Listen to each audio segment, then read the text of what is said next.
This is CGTN, China Global Television Network.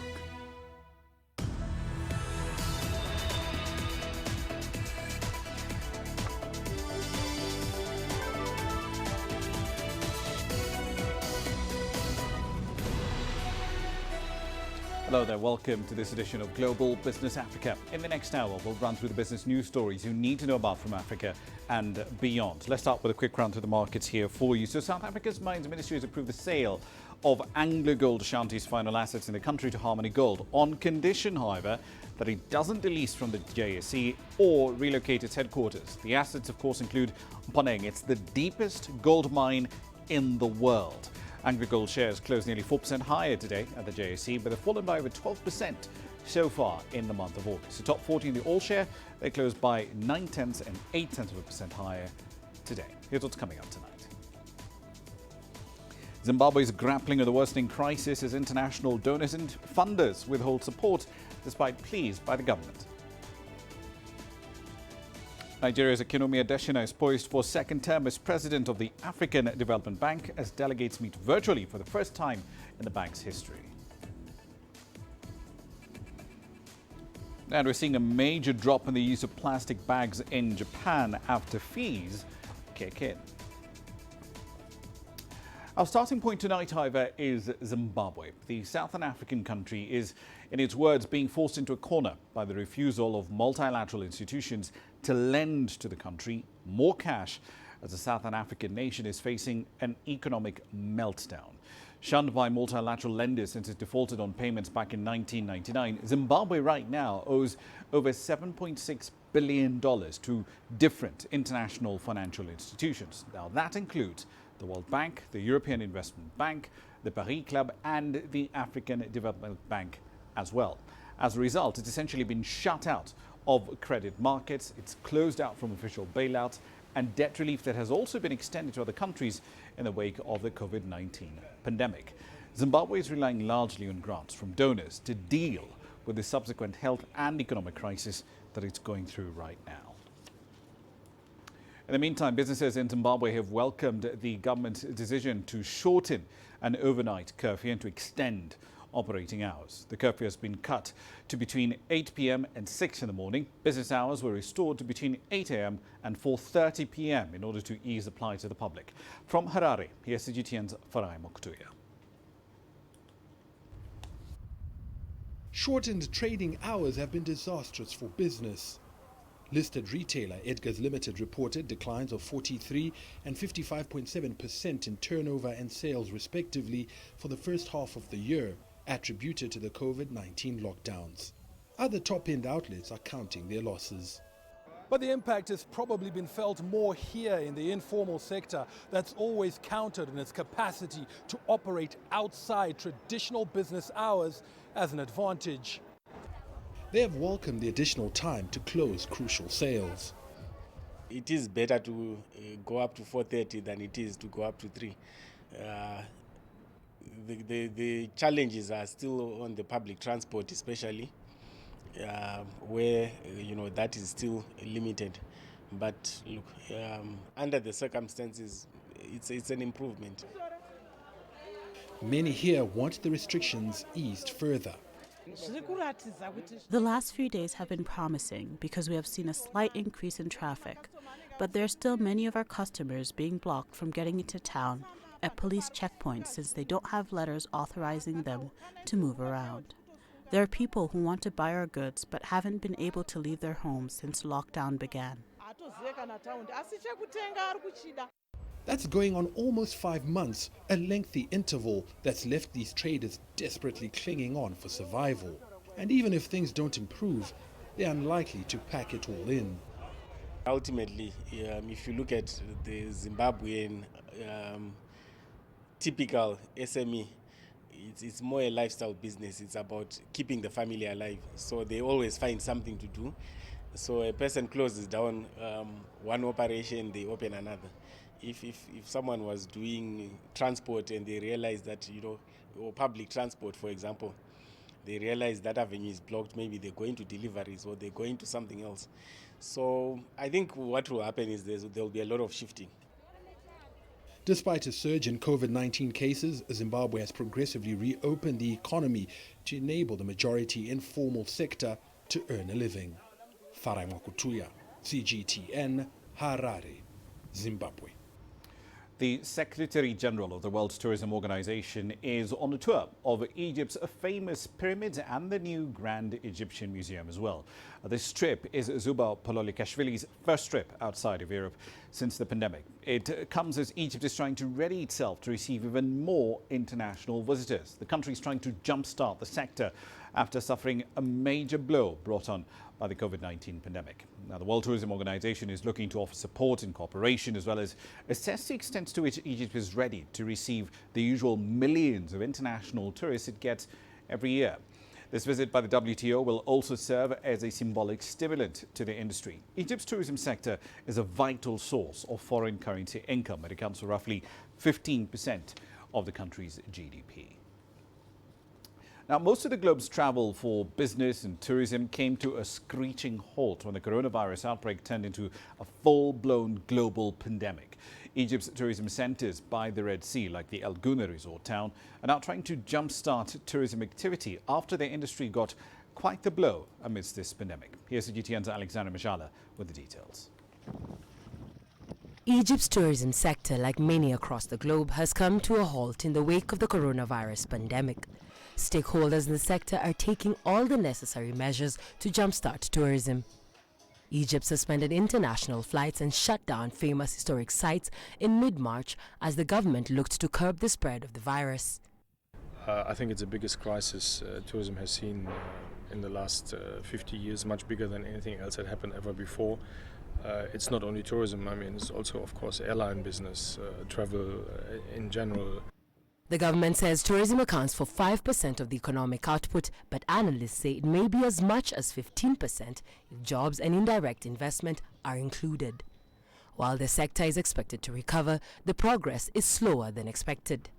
We are getting much less demand. We have anyway curtailed the capacity so that we are able to keep more social distance in the hotels. As you know, we have proposed, and it was accepted by the ministry, that we stick to 50% occupancy, which allows people much more space. But the big problem is really the travel advisories of all the different countries and the fact that they keep changing all the time. As of June, hotels certified to have met regulations were allowed to run at a maximum of 50% capacity. The number of guests allowed in hotels is limited as well, with regular disinfection taking place around the premises. The resort town is also supported by a fully equipped hospital, including a laboratory to run PCR tests. According to Orascom Development Egypt, the hotel industry, the segment hit hardest by the crisis, with revenues decreasing by more than 60% in the first half of 2020. Alexandra Majala for CGTN.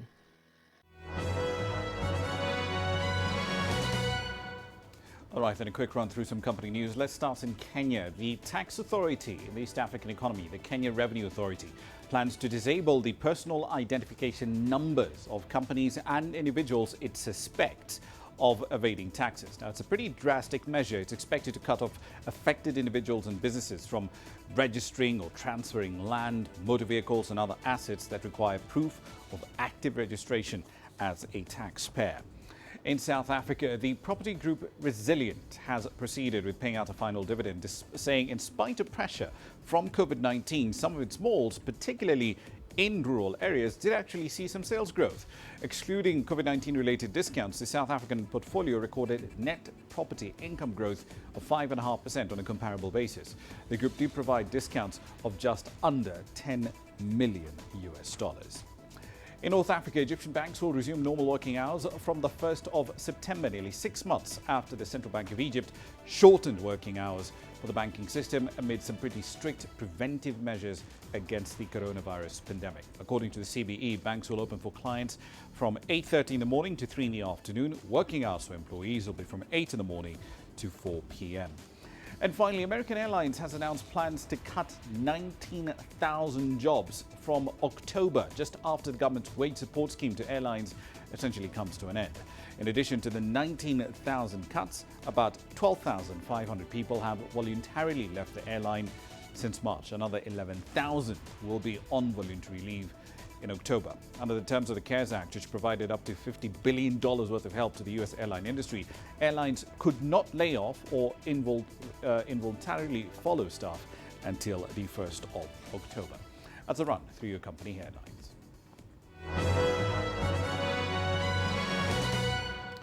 You're watching Global Business Africa. Time for a short break. Here's what's coming up next.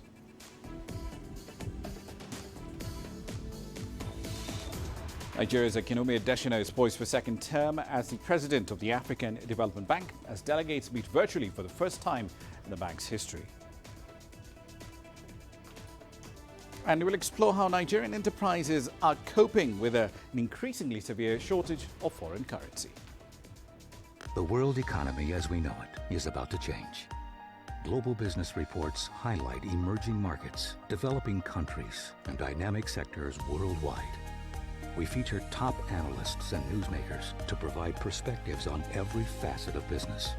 From an on-the-ground perspective, we provide you with balanced and objective assessments.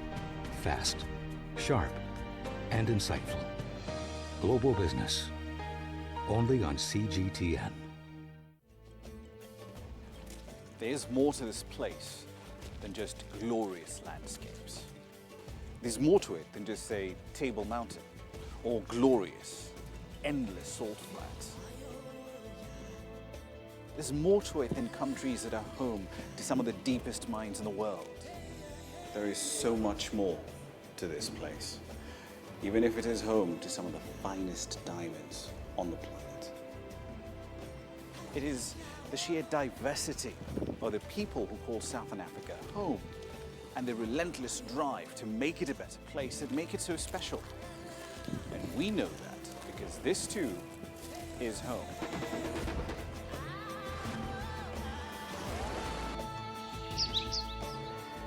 No one knows Southern Africa like we do. CGTN, see the difference.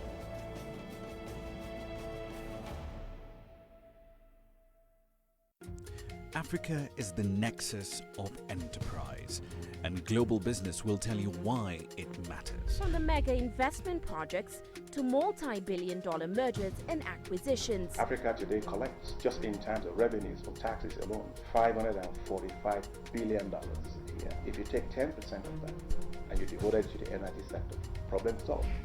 All this on Global Business, weekdays at this time on CGTN.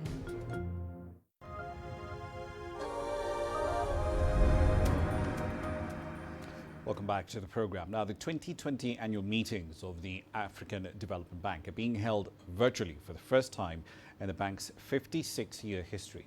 Representatives of the 54 African states that are members of the bank and the 27 non-African states who are members of it, they're all attending the virtual meetings that are running between the 26th and the 27th of August. The impact of the COVID-19 pandemic on African economies and the election of a president for the bank are at the top of the agenda. The sole candidate, however, is the incumbent, Akinwumi Adesina of Nigeria. According to a recent report by Bloomberg, Nigeria has doubled its voting rights in the bank to about 16.8%, making it the lender's biggest rights holder by far. That move is essentially set to help Adesina keep the post for another 5-year term. With the pandemic, Africa has lost over a decade of economic growth. Africa's recovery will be long and difficult. Now we must help Africa to build and to build back boldly, but smartly, paying greater attention to quality growth, health, climate, and the environment. Yet, even in these changing times, the board of directors of the African Development Bank Group pulled together to support Africa. The bank launched a $10 billion COVID-19 response facility to support African countries. We launched a $3 billion social bond on the global market, the largest US dollar denominated social bond ever in world history.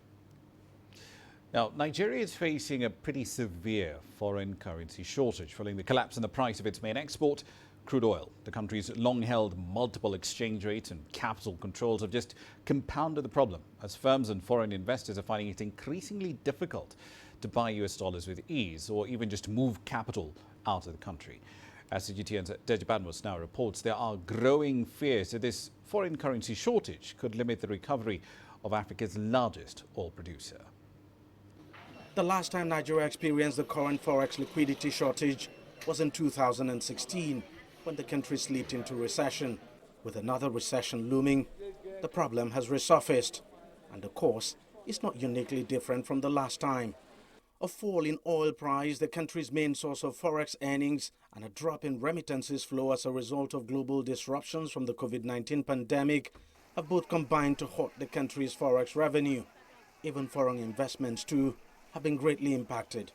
The focus in Nigeria, unfortunately, has been with the portfolio investors. And they come in and out, and when the conditions are good, they're in. When the conditions are bad, they're out. But FDI is more calculated, is more focused on the long-term economic growth and development. And clearly, Nigeria is probably doing under $2 billion a year in FDIs.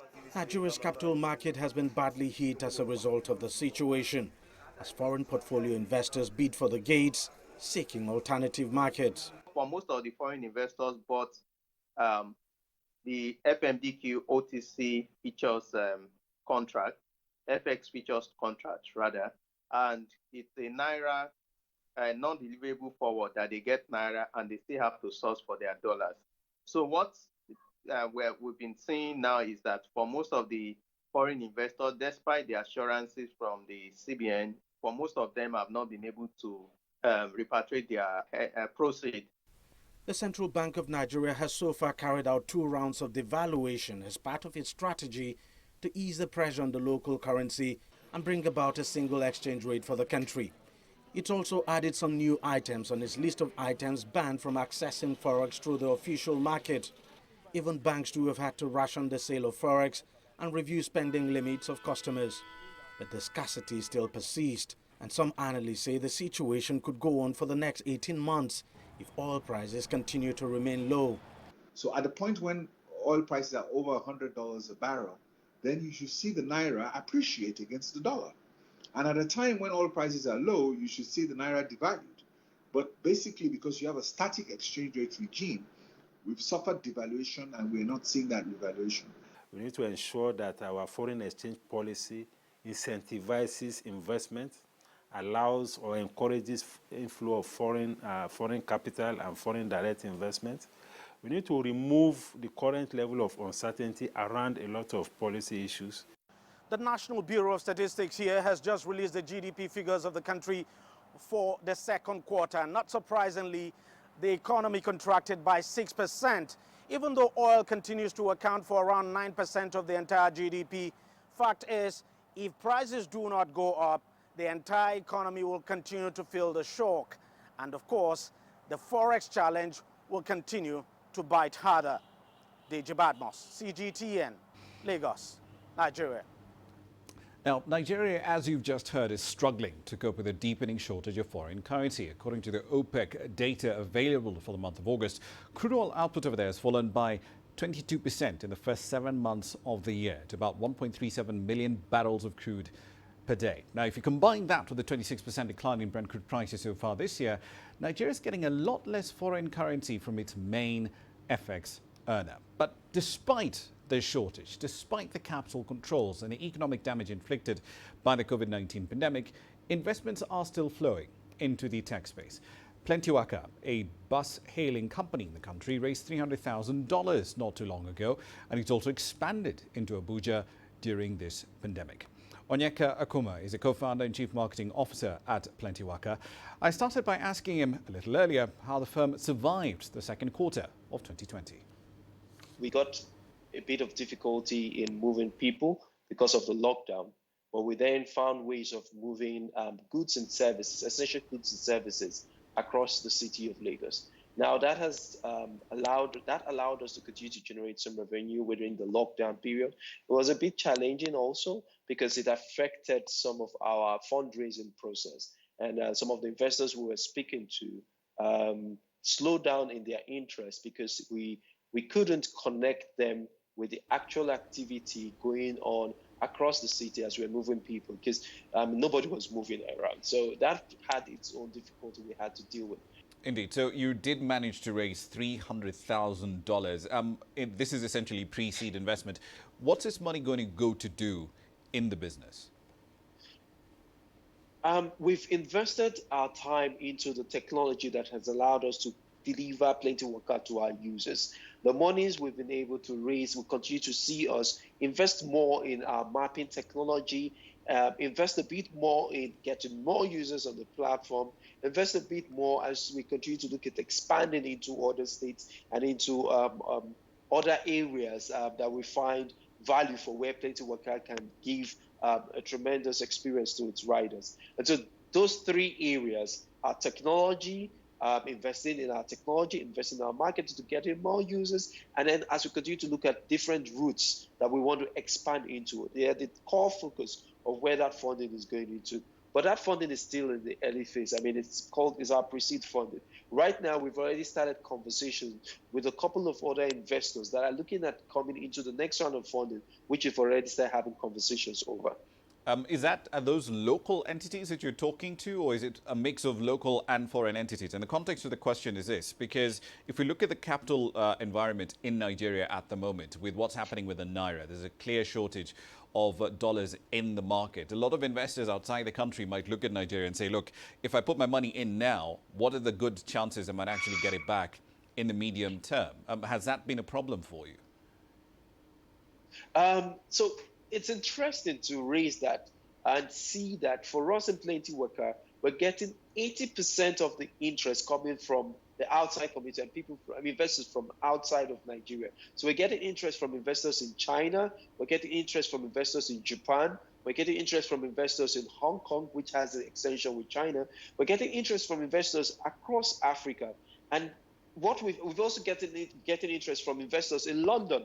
And what this shows is that they are looking beyond the current problems that people are facing with the shortage of dollars in the country to see that this is potentially a business that will last the test of time, a business that will scale, and a business that has the potential to become one that we will be really proud of. And they want to key in now that it's early, that they can come in and have a huge chunk of the pie before it becomes scarce because of the huge markets that we're operating in. That's an interesting point that you make, because the thing that I'm curious about is it's not that there's a shortage of domestic capital in Nigeria. Why isn't there more interest from local capital sources in investing in tech firms like yours? Is it that they don't understand the business, or for them it's, this is not an asset class and not willing to invest capital in? What are the problems? What's holding local investors back? I think it's, for me, the way I have seen this happen over the last 10 years in the tech space in Nigeria is that we're still in that very early phase where investors are still understanding how the tech space plays in the country. You would find an entrepreneur that has been able to maybe raise $10, $20, $50 million in a startup in Nigeria, be the one to set up a fund that will be investing in the next set of startups, as against a business tycoon that has invested all his life in the oil and gas business, and you're trying to now change his perspective to understand why the value in technology will give him the kind of returns that he's excited about. So what we're noticing today is that the environment in Nigeria is evolving. Gradually, the ticket sizes are growing. There are local investors investing, but these guys are investing at that pre-seed stage. These guys are doing the $20,000, the $10,000, the $50,000 ticket. On to South Africa now, where engineers have developed a 3D printed ventilator that can assist multiple COVID-19 patients at the same time. The ventilator is pretty portable. It allows for off-grid operations for up to 1.5 hours. CGTN's Yolita Jamela has that story. South Africans continue to innovate new products to curb the spread of the coronavirus, and the University of Johannesburg is at the forefront in terms of those innovations to fight this coronavirus.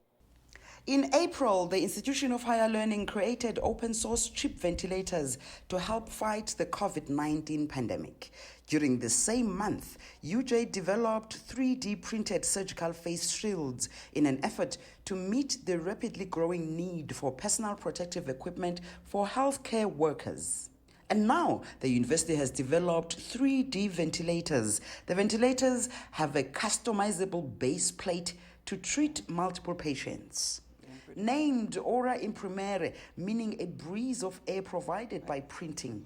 The ventilators have a battery system that will ensure normal functioning, whilst the demand for electricity currently exceeds the available supply here in South Africa. Well, what we did is that the base plate was 3D printed using a material called PLA, and the 3D printer concept is basically coming from the Lego design concept. And from, with the Lego design, what you can have is that you can have multiple components that will be able to put in a second additional ambu bag.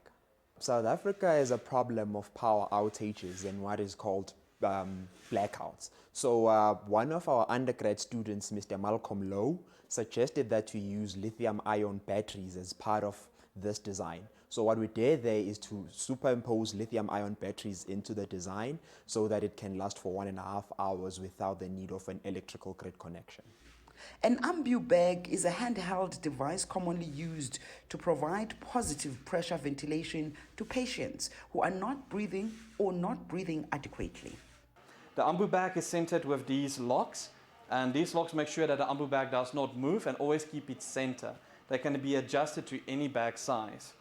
The team also ensured that there is a solar mobile lab to enable continual use of the devices. The ventilator we designed uses DC power source, but we have a converter unit that can convert from AC to DC. But the interesting thing about our project is just beside the ventilator, we also have a solar mobile lab that can ensure that once the battery runs out, the solar-powered system can continuously provide electricity to the ventilator. So you can have a 24 hours a day energy from the solar system based on the trailer that is attached to it. Yeah. The UJ engineering team has also made the blueprint available to the public in order to develop the design further. Yolisa Njamela for CGTN in Johannesburg, South Africa. Back into East Africa now. Farmers in Kenya's Turkana County, in the country's northwest, are adopting climate-smart techniques in order to remain viable. That, in part, is driven by the scanty rainfall that often falls in the semi-arid region of that country. Water harvesting is one of the ways they're having to adapt to the effects of climate change. CGTN's Daniel Arap-Moy takes you on a farm tour. Joseph Mulongo has been grappling with the realities of climate change. His farm is just outside Lodwar in Kenya's Turkana County. It's dry here most of the year. Joseph used to struggle with poor harvest or no harvest at all. But he's embraced agriculture techniques that maximize water usage. The condition here is very hot, but that's how we are trying to make things work out. This simply, we are using a mechanism which we call organic agriculture that consists of farm-made manure that is supporting our farm to hold that water during the time water is lost. Farmers are also taking advantage of the seasonal flooding that occurs in the area. Floods are often seen as destructive, but in Kenya's Turkana County, farmers are making better use of the water. Flood water is rich with nutrients and allows farmers to grow high-yield crops. The reason my garden looks green is because I have a water pump that I use to pump flood water and water from the Takwel River to water my garden because the climate here is unfavorable and requires a lot of water. These practices have helped many move beyond subsistence farming. They are able to generate income from excess crops that they sell, and farming communities are looking to ways to get even bigger harvests. If we could get some people to help us with seeds and equipment that we can use to better our farming, it would go a long way to make things better for us. Through this simple process, farmers have been able to reduce the potentially negative impacts of both floods and droughts. The ash conditions in Turkana County serve as a strong warning of what is to come unless farmers adapt farming techniques to prevent land degradation. Daniel Arap Moi, CGTN, Lodwar, Kenya. Now, onto farming of a different kind. At around 1,000 acres, over 90% of Egypt's jasmine fields are located in just one governorate. The fields in question are fed by the sediment-rich waters of the Nile shortly before it exits into the Mediterranean. The country's jasmine farmers tend to pick about 20 tons of these scented flowers every day. CGTN's Alexander Majala has that story. Egypt's Garbia region is the heartland of its jasmine harvest. According to international trade figures, the aromatic oils extracted for perfumes from here make up over half of the global supply. We learned to harvest since we were young, and this profession needs attention and quick hands because we only reap the small blooming flowers. During the harvest season, picking begins around midnight and ends a few hours after dawn each day. A tough job, but a hard-working picker can harvest as much as 5 kilograms or 11 pounds of petals a day. While it is cooler to work after dark, the key reason harvesting is done at night is because it is only then that the flowers fully open. Egypt's jasmine production in the season, which starts in June until November, is around 5 tons of jasmine. According to the International Federation of Essential Oils and Aroma Trades, Egypt and India dominate the production of jasmine extract for perfumes, making up around 95% of supply. Jasmine trade is estimated to pull in some $6.5 million annually for Egypt, providing income to around 50,000 people. There are some competitors to Egypt in jasmine production, such as India and Tunisia. That's why we are trying to produce the best quality we have. The Fakhri Essential Oils factory handles around 70% of the region's floral production. They compress and grind the delicate blossoms down. From that paste, the precious scented oils can be extracted by distillation. From all those flowers, some 5 tons of dense jasmine paste is finally produced each year. Egyptian farmers have long complained that the low production costs of their big rival India drive their prices down. But the economic impact of the novel coronavirus pandemic has been harder still, with demand dropping sharply. Alexandria Majala for CGTN. You're watching Global Business Africa. Time for another break. Here's what's coming up next.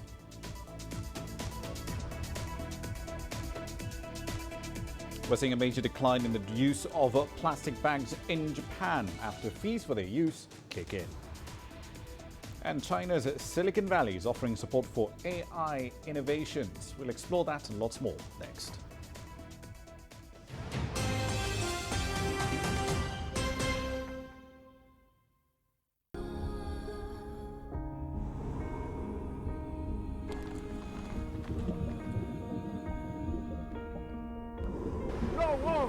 No one again, he can hold in guns. Machine guns from police forces toward the protesters.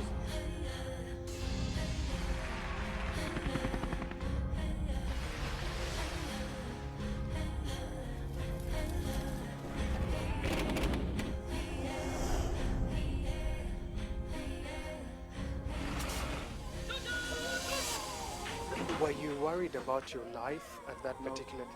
Not at all. The activity, thank you very much for your time. What is your assessment of the state of the continent today? Africa has the potential to power itself. Excuse me.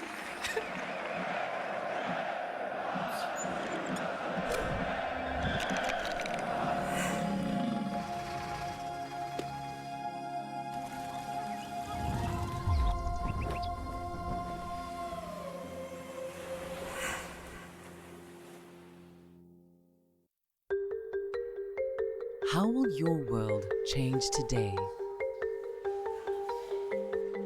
What happens here? What happens there? Or what you make happen for yourself? If it matters to you, it matters to us too. Your stories are these stories that need to be told. Africa Live. Find your voice.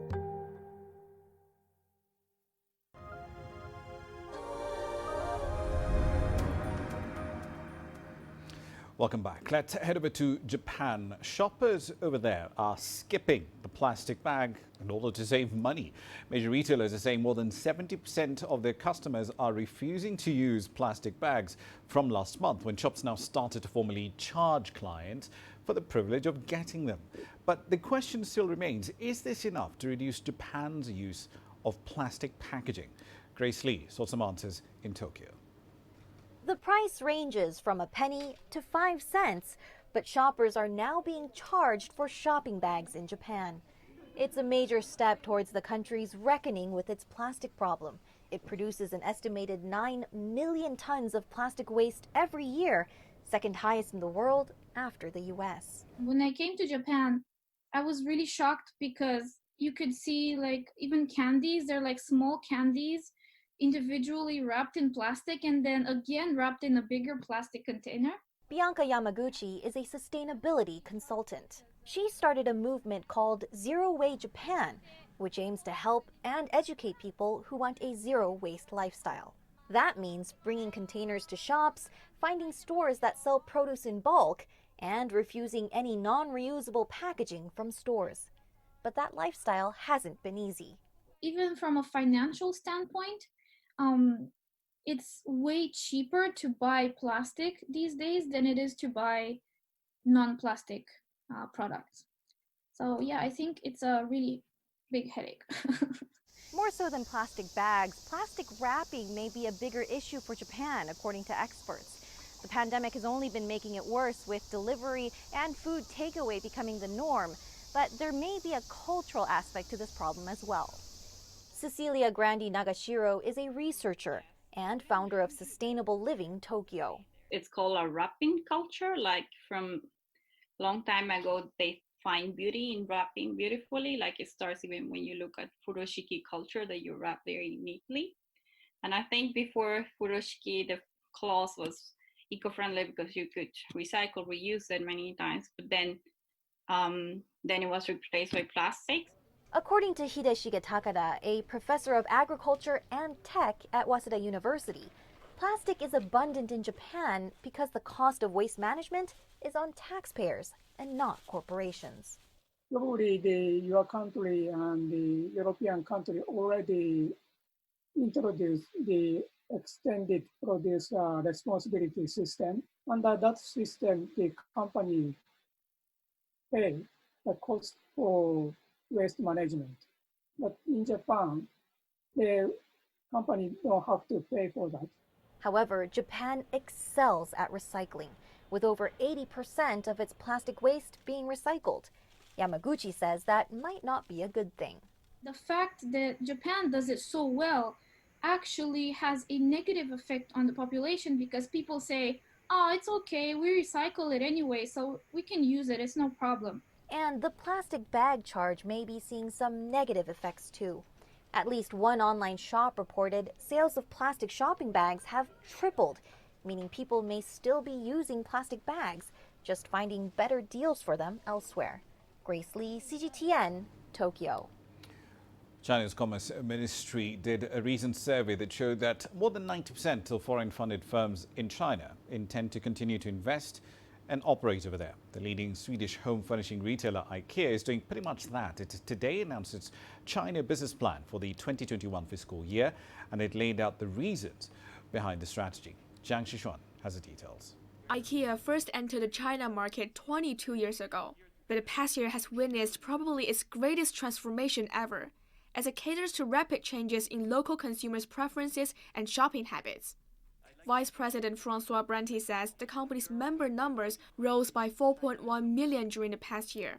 We have opened 7 stores that we've got open in the last year, and this is a record for IKEA. This has never been achieved before, not in China and not globally. We've launched our APP that is locally developed, and then we have also for the first time started to sell on a third-party platform with Tmall. Last year, IKEA announced its largest investment in China, 10 billion yuan. That mainly went to the company's digitalization strategy and offline business expansion. Its online sales in China surged 67% during the past year. And this year, it's heading to some new markets, Nanning, Kunming, and Fuzhou. Even though the world is knowing all this change, our strategy is extremely valid. Our commitment to the Chinese market remains very strong, and we are committed to continue to invest in this market. Last week, the total sales are also back to growth. IKEA is just one of the foreign invested retailers excited by the prospect of growing business here. Leading Japanese household goods specialty store Loft, which operates 131 branches in its home country, opened its first store on the Chinese mainland in Shanghai last month. Japanese bookstore chain Staya is expected to open in Shanghai by the end of the year. And earlier this year, U.S. coffee giant Starbucks announced a plan to build a coffee innovation park in East China's Suzhou. Tesla announced an expansion of its Shanghai plant, and retail giant Costco began working on its second store in Shanghai. After the virus outbreak, China proved to the world that its strong consumption capability still exists, despite the pandemic's great impact worldwide. So it's inevitable that foreign invested retailers will expand in the market. Of course, they need to better understand the market and cultivate new abilities, given the rapid development of urban renewal and consumer shopping habits. Some of these abilities could even help them out with their global strategies. Their development in the China market can lay a solid foundation for them globally. At a symposium on economic and social work in Beijing on Monday, Chinese President Xi Jinping stressed the importance of higher-level opening up in international cooperation and competition, and reiterated that opening up remains China's fundamental policy. He added that China will provide a broader market for other countries' business. Zhang Shixuan, ICS for CGTN, Shanghai.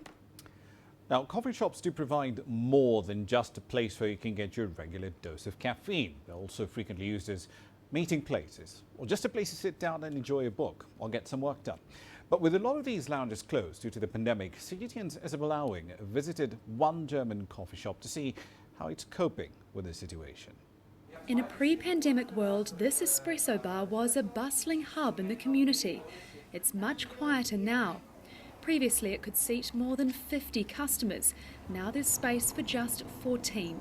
It's really hard work. I was I think from mid of February to end of June, I was working constantly just to, rearrange, to find new ways, new possibilities to create turnover here and to keep my staff and to empower them, to push forward into a shop which is running completely different. Paul Bonner kept his staff thanks to government wage support.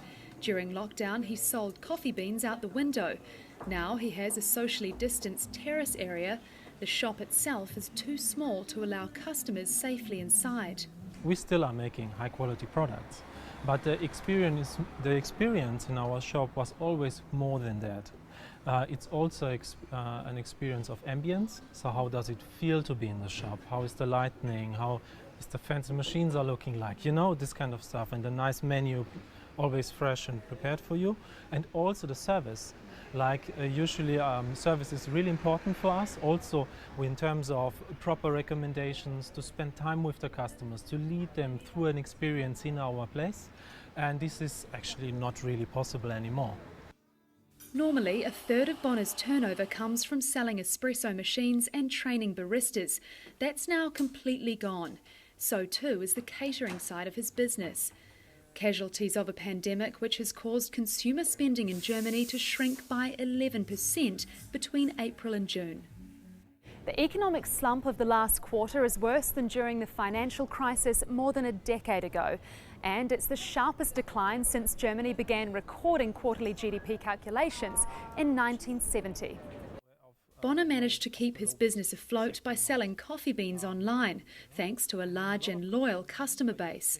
He says a willingness to adapt is the only way for businesses to survive. The businesses who are strong and try to, reinvent themselves, they will go out stronger out of the crisis.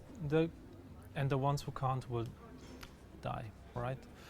But ahead are fresh challenges. The outdoor seating isn't an option in the winter months. Bonner believes countless businesses will fail in the coming months. He's determined that his own will not be among them. Isabel Ewing, CGTN, Mines.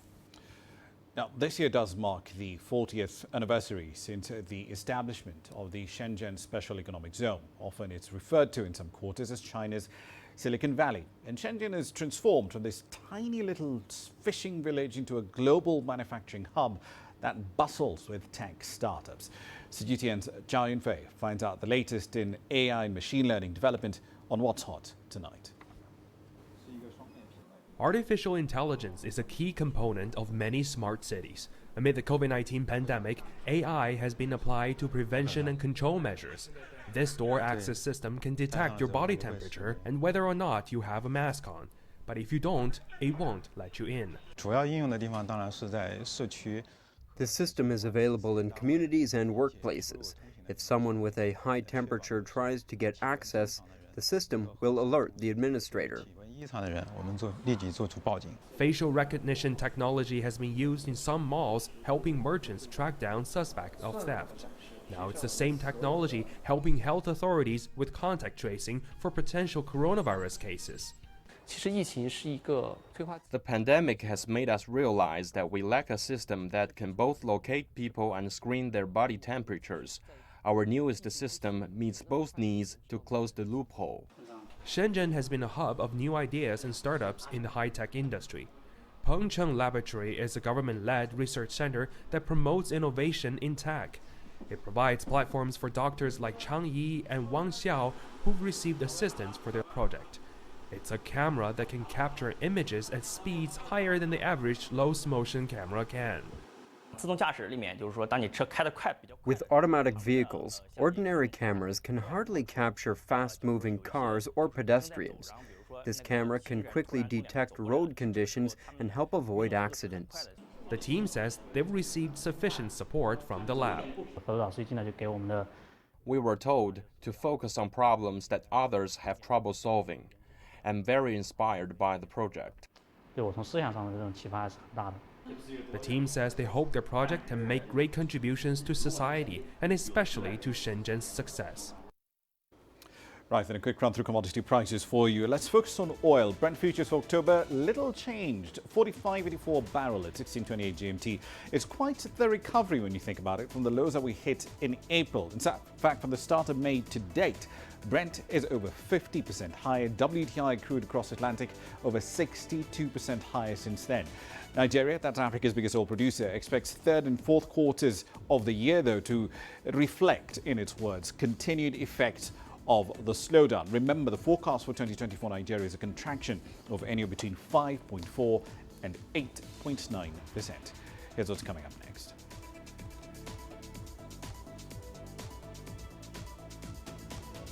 We'll explore how SMEs in Zimbabwe may benefit from a $500 million bailout.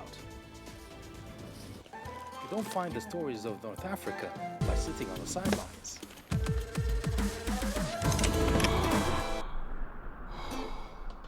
No one else will take you where we can in North Africa. And no one else will show you what it's all about. CGTN, see the difference.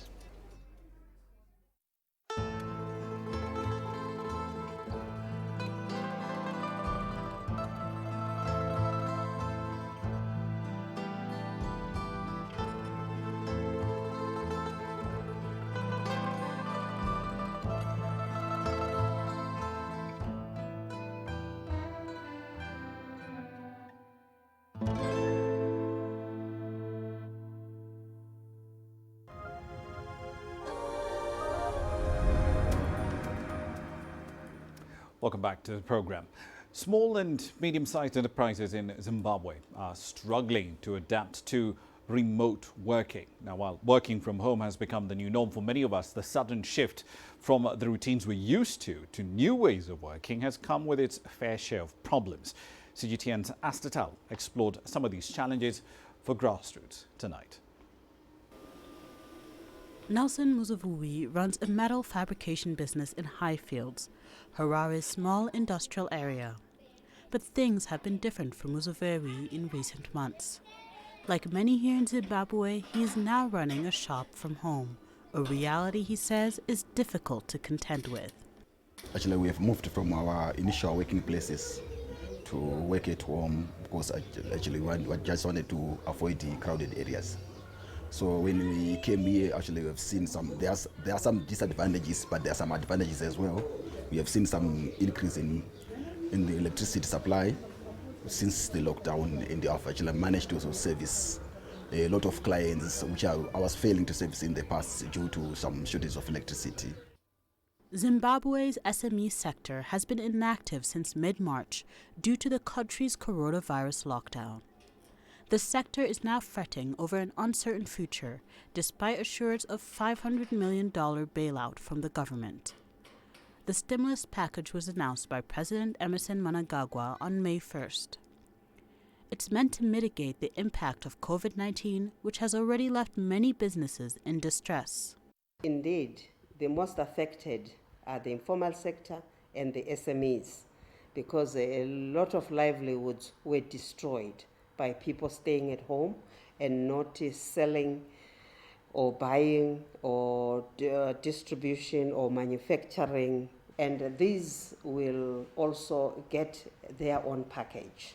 These will be registered small companies that are already operating. Some of them will need working capital, others will need a replacement of their machinery. They will need to relink their marketing strategies.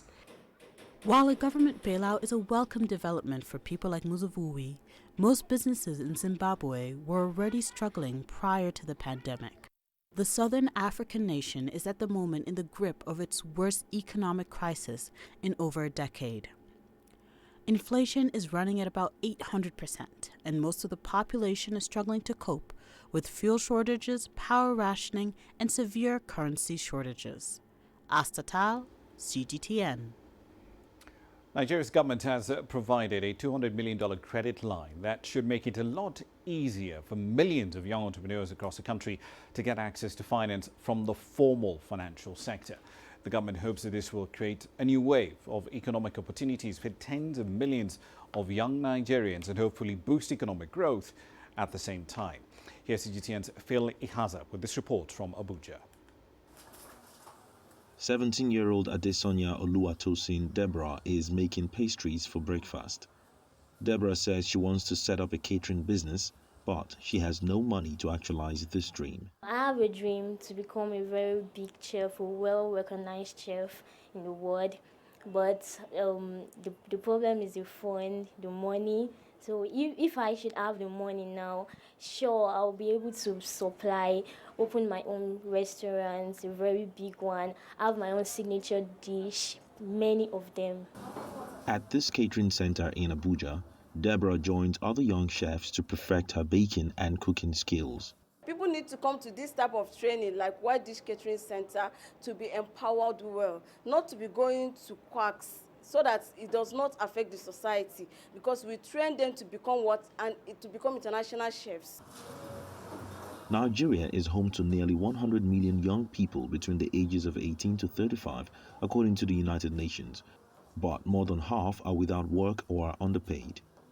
As part of ways to help tackle this, the Nigerian government has decided to extend credit facilities to at least 68 million young people with businesses and creative ideas to start up. Experts say this move by the government could go a long way in tackling the problem of unemployment and enable young people to contribute immensely to the country's economy. We expect that each of the youth given this fund are already self-employed. Once they can start their own business, they also employ others too that will work for them. We also have, of course, a lot of wealth creation. If the youth they are able to use the fund very well, they will be able to produce the local goods and services in a very innovative way. They're more competitive, and they can embrace more modern technology to do their businesses.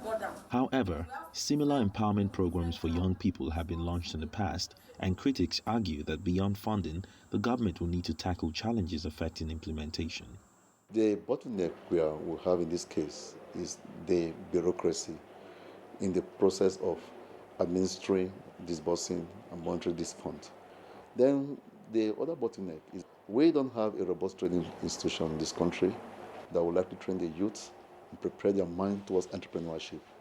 So the training institution need to be empowered also. The capacity of this institution need to be improve upon for them to be able to manage these funds and for this fund to get to the right people with innovative mindsets or innovative products. Authorities say this particular fund will be closely monitored by the Ministry of Youth and Sports and will be disbursed between the years 2021 and 2023.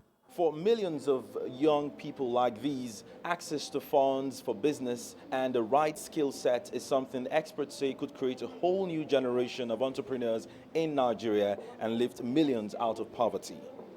Phil Ihaza, CGTN, Abuja.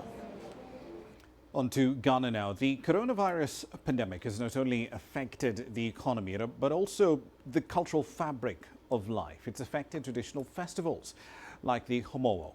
The Ga people hold that ceremony every year, and it's in commemoration of surviving a devastating drought that plagued the country years ago. CGTN's Nabil Ahmed Rufai reports from Accra. Phyllis Aite is celebrating the Homowo festival, but not in the usual way. The restrictions placed on the celebration due to the coronavirus pandemic means it's much more low-key than last year. I feel very long ago. We didn't perform the traditional rites, but we had a peaceful celebration of the festival. Hopefully next year, when the pandemic is over, we can celebrate it better. It's okay, COVID could buy, no could buy, it happen. Homowo is a colorful festival celebrated by the Gan ethnic group in Ghana. It usually includes many rituals performed by the chief of the Gan people and his elders to call for blessings from their ancestors. Despite the celebration of the Homowo festival, the streets in this town are empty. Residents are not allowed to hold carnivals to avoid the spread of COVID-19. And so many people here have been robbed of the chance to enjoy their cultural heritage. This year's celebration is not exciting.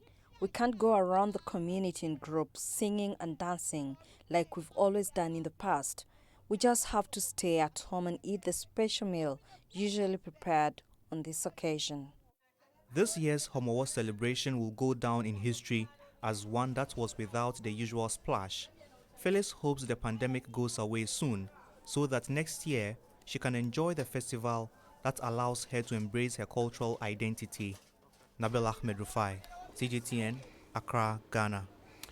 All right, then a quick run through the currencies as we wrap up the program. Now, usually Kenya tends to report second quarter GDP data at the end of September, essentially at the end of Q3. But according to the president, economic output has risen by 4.6%. Now, it wasn't clear if he was talking specifically about the first quarter, in which case this would actually be a downward revision of that number by 30 basis points, or if it was a reference to the first half of the year as a whole. The finance minister also commented on the shilling's depreciation today. It hit a low of 108.66 a little earlier in the month.